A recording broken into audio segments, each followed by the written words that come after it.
A month ago, I went to the Philippines and we asked a coastal community what would they do if they had this vision of the International Ocean Station.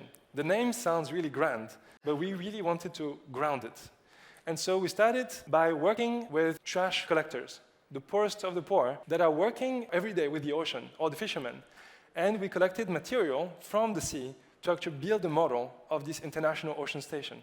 Then we worked with the elders, the fisher folks, and with them, we started to create.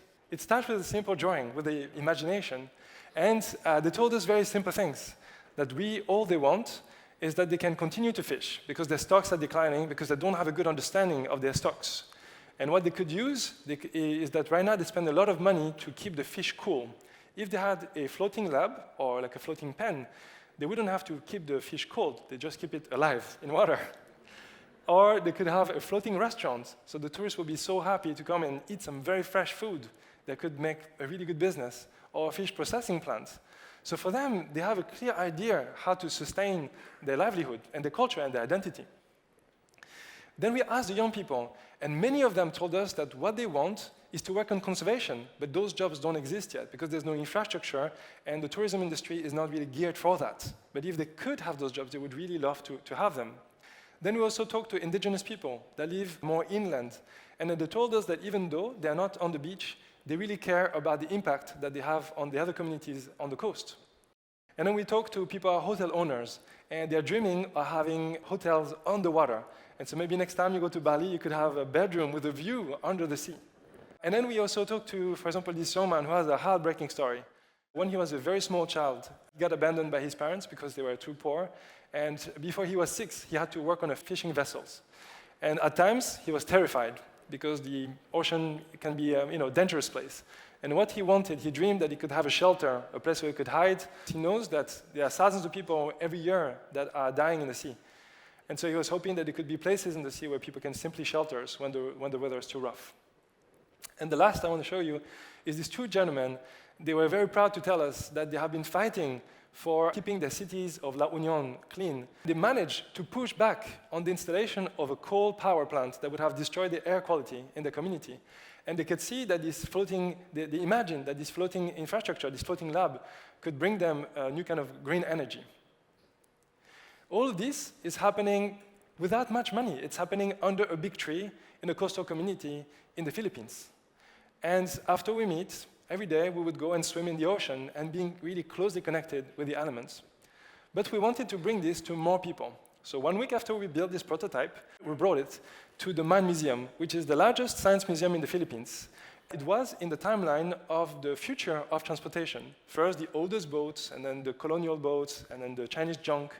And they picture that the International Ocean Station could be the next evolution for the nation that has the most seafarers in the world. There's 500,000 Filipinos at the sea right now. It's by far the biggest sea nation. And so we proposed this vision, not of only a lab, but of an ecosystem that provides livelihood for the coastal community and that supports the science. It's so hard to support ocean science, but with this model, we could actually do that. And so this International Ocean Station, interestingly, is installed just next to another model, which is the International Space Station. So I guess you've heard of this thing flying in the sky, but interestingly, there's only one of them, and it's incredibly expensive.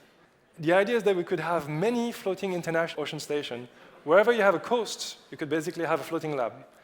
It would cost 1.5 million times less to build it, because it's much more accessible to put something in the water than to basically build a giant rocket and throw it in the sky.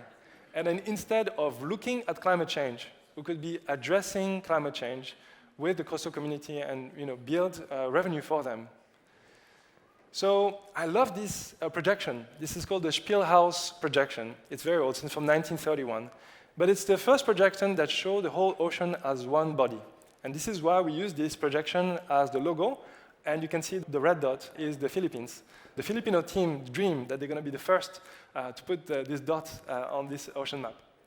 And the dream is that there will not be only one, but there could be many of them.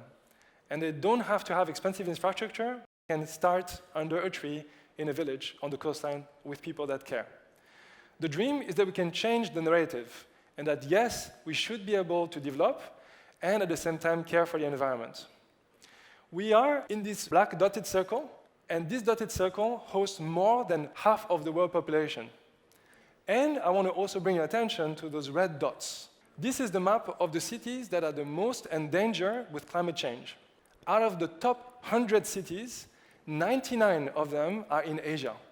And Singapore is spot in the center of this area.